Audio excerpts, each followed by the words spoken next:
Mais moi, j'avais tout de même une question à vous poser, parce qu'on entend souvent dire que la droite aurait glissé récemment vers le Front National, qu'elle se serait buissonnisée en quelque sorte, du nom du fameux conseiller politique de Nicolas Sarkozy, Patrick Buisson. Eh bien, on a peut-être la mémoire courte. Alain Juppé, on est en 1990, vous êtes aux commandes du RPR avec Jacques Chirac, et sont organisés avec l'UDF des États généraux de l'immigration. Regardez, c'est un extrait du 20h de l'époque. Le problème a pris une telle ampleur dans l'opinion publique que les hommes politiques se décident enfin à parler concrètement. Ainsi, l'opposition, toutes tendances confondues, est réunie pour 48 heures à Villepinte, dans la grande banlieue parisienne. Reporter, Véronique Saint-Olive, Pascal Ponce. Les organisateurs, Madeleine pour l'UDF et Sarkozy pour le RPR, n'ont rien laissé au hasard.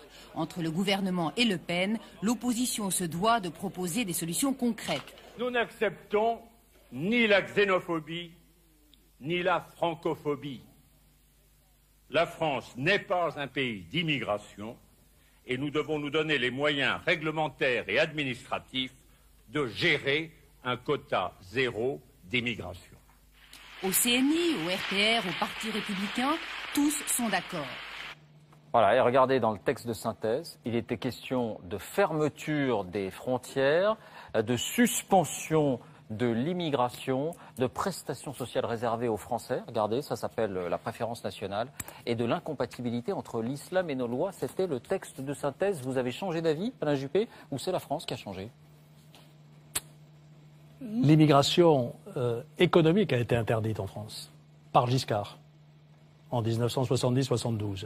Là, effectivement, on est plus tard, on est en 1990. Oh, c'est radical, c'est les positions du Front National aujourd'hui. Oui, mais je ne partage pas cela. Rétrospectivement, je pense que c'était une erreur. À l'époque, vous étiez d'accord? Sans doute. J'étais membre du RPR. Oui. Bien. Bravo, vous avez marqué un point. Super. Avant de vous entendre, Jean-Daniel Lévy,